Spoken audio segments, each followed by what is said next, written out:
Phil. Yeah, Sarah, in the past week, the Secretary of State's been fired, the top economic advisor's been replaced, the president's personal assistant lost his clearance and was escorted out of the building. The president's hinted that more changes are going to come, and is there any concern in the White House that this creates an air of chaos or instability that leaves the U.S. vulnerable, especially as President Trump's preparing to sit down with Kim Jong-un of North Korea? Certainly don't think there are any vulnerabilities here. The president wants to make sure that he has the right people in the right places for the right time. As we move forward into this year, we've had an incredibly successful year. The results of the last year don't lie, and as we look at new successes that we're focused on, the president wants to make sure he has the right people in those places.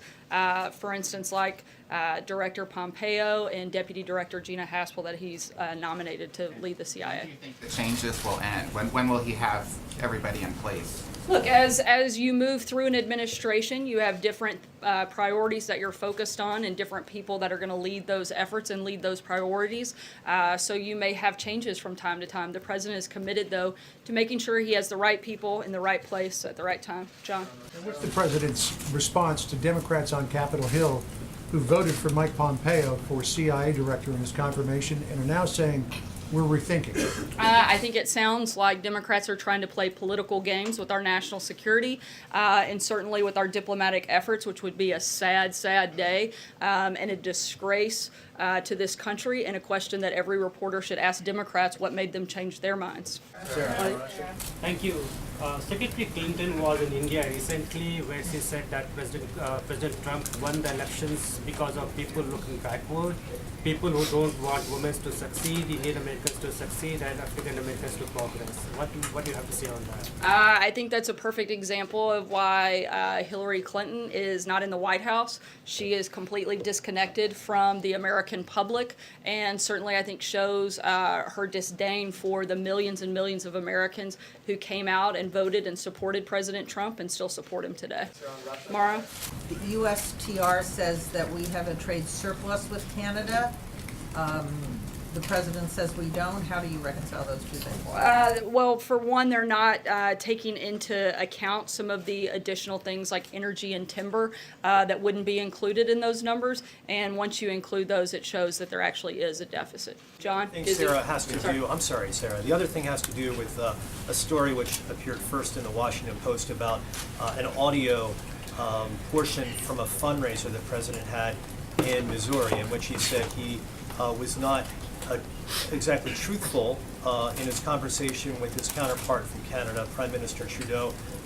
That's actually not what he said. Can you say what he said? And also I'll let you answer this. Are there other times that the president has had conversations with his counterparts from around the world in which he is not accurate in terms of the conversation that he's having with them? Well, the president was accurate because there is a trade deficit, and that was the point he was making, is that he didn't have to look at the specific figures because he knew that there was a trade deficit, whether they got down into the dollar amount or not. There is a trade deficit between the two countries. I don't have that number right in front of me, but I know that we have it. We'll be happy to provide it to you. Sarah, the president's expressed a willingness to work with Vladimir Putin, and now is evidenced by the sanctions, the DHS and FBI's new information they put out today. There has been more bad behavior by Vladimir Putin and the Russians since President Trump took office. So is Vladimir Putin playing President Trump? Not at all. The president has said in the past that if we can work together to combat world threats on things like North Korea, then we should. But the president has also shown that he's been extremely tough on Russia throughout his administration. And I think particularly you saw that today in the Russia sanctions that were put forward. So is Putin, in simple terms, is Putin a friend or a foe of the United States? I think that's something that Russia is going to have to make that determination. They're going to have to decide whether or not they want to be a good actor or a bad actor. I think you can see from the actions that we've taken up until this point, we're going to be tough on Russia until they decide to change their behavior. Stephen. If I can, on Gina Haspel. Sorry, I'm going to keep moving because I got to get to more of your colleagues. 14, but that's Sorry, okay. I'm going to keep moving. Sarah, if I could ask, does the president feel the Justice Department should act by Sunday to fire Andrew McCabe? That's a determination that we would leave up to Attorney General Sessions, but we do think that it is well documented that he has had some very troubling behavior and by most accounts a bad actor and should have some cause for concern, but that would be a determination that DOJ would have to make. He should not receive his full pension as a result of. As I just said, that would be a decision that Department of Justice would have to make. Jeff? Sir, if I could follow on what John was asking earlier about the red line, just to get some specific clarity on it. The question as asked was about a red line if the finance questions went beyond anything relating to Russia. Does the president still believe, does he draw a distinction, do you know, between a red line on family finances separately from family finances or business finances relating to Russia as it pertains to this case? The president believes very strongly there was no collusion between the Trump campaign and Russia. We're going to continue to cooperate with the special counsel, and for questions specific to the Trump organization, I would refer you to them.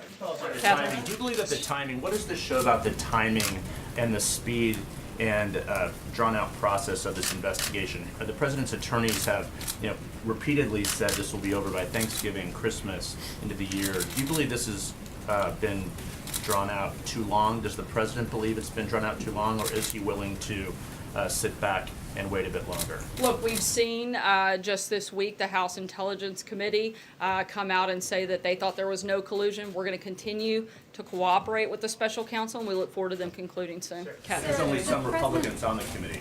It was not the entire committee.